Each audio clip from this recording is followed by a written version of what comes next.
Welcome. Today, we're jumping right into the core of financial intelligence. We're going to talk about why finance is way more of an art than a science, and why getting that one idea will make you a much better leader. So let me ask you this. Have you ever been in this spot? You're looking at a profit report, and hey, it looks great, but then you walk out to your team and everyone's feeling the squeeze. Cash is tight, you're pinching pennies, it just doesn't add up. That feeling of disconnect, that's a classic leadership headache, and it's exactly what we're going to clear up today. All right, so here's how we're going to tackle this. First, we'll hit the big idea that kind of changes everything. Then we'll get into some key teachings so you can see past the numbers. We'll look at real-world examples, give you a leader playbook, touch on mistakes to avoid, and then wrap it all up with a really important idea about stewardship. Okay, let's get right to it. This next idea is the one thing that, once you really get it, is going to change how you see financial reports forever. Here it is, the big idea. Financial statements are not just pure science. They are also an art. I mean, think about it. Every report you see is built on a foundation of assumptions, estimates, and, plain old human judgment. These numbers aren't facts that were just dug out of the ground. They're an interpretation of what happened. And here's why that matters so much for you. The moment you understand that finance has art to it, your job as a leader totally shifts. You go from just passively accepting reports to actively and wisely questioning them. And that, right there, is the start of real financial intelligence. So, what does this actually look like day to day? That's what we're digging into next with our key teachings. This is how you start to see the story behind the numbers on the page. I love this analogy. Think about it. A photograph? Well, it's a precise snapshot of a single moment. Click, that's it. But a portrait painting? The artist is making choices, right? What to highlight, what to soften, how to capture the subject's personality. Financial reports are just like that portrait. They're a version of reality, but they're filled with choices that shape how you see the picture. So where is all this art hiding? Well, it's in a few key places we call soft spots.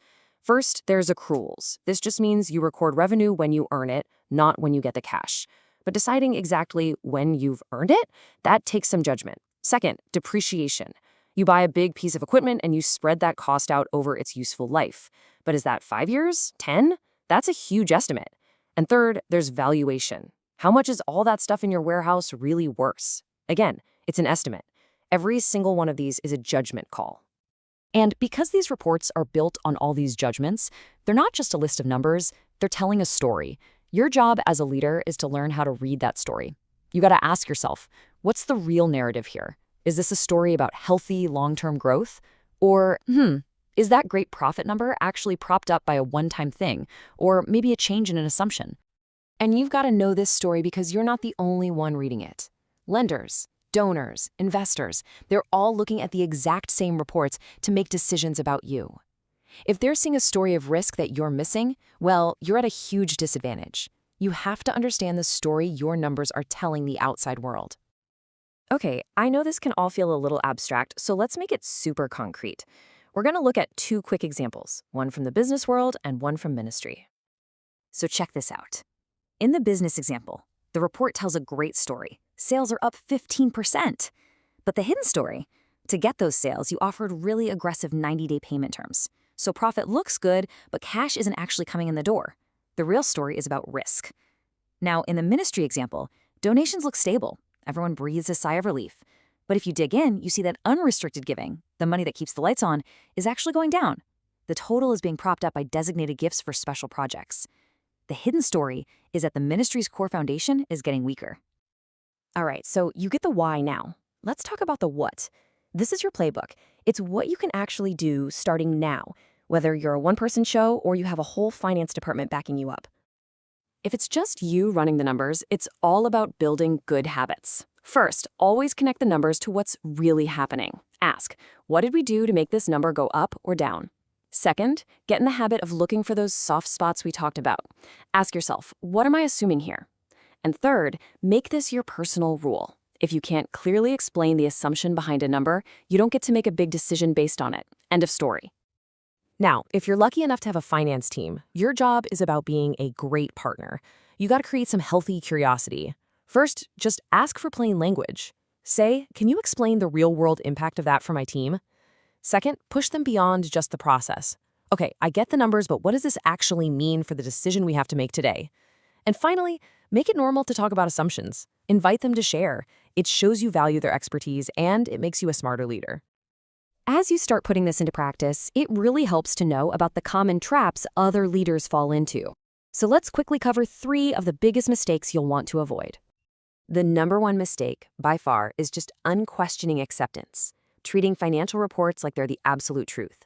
The second is tunnel vision, getting so focused on one number, like profit, that you completely miss something critical, like cash flow. And the third pitfall, honestly, might be the most dangerous: intimidation. It's that voice in your head that says, "Don't ask, you'll sound dumb." Let me just say, your dumb questions are usually the most important ones. They keep everyone connected to reality. Okay, let's pull all these threads together. I want to close out with a perspective that really frames all of this work, especially for those of us leading in a faith context. At the end of the day, developing financial intelligence is really just a part of good stewardship. And good stewardship is never vague. It's not based on fuzzy feelings. It is accountable, it is transparent, and it is committed to telling the truth with our numbers. You know, this is really about taking that timeless wisdom of counting the costs seriously. It's about making sure that every single resource you've been entrusted with is managed with absolute wisdom and clarity. It's not about idolizing the numbers, it's about honoring the trust that's been placed in you. So, what can you do this week to make this real? Here's one simple action step. Pick one important number on a report you use all the time. Just one.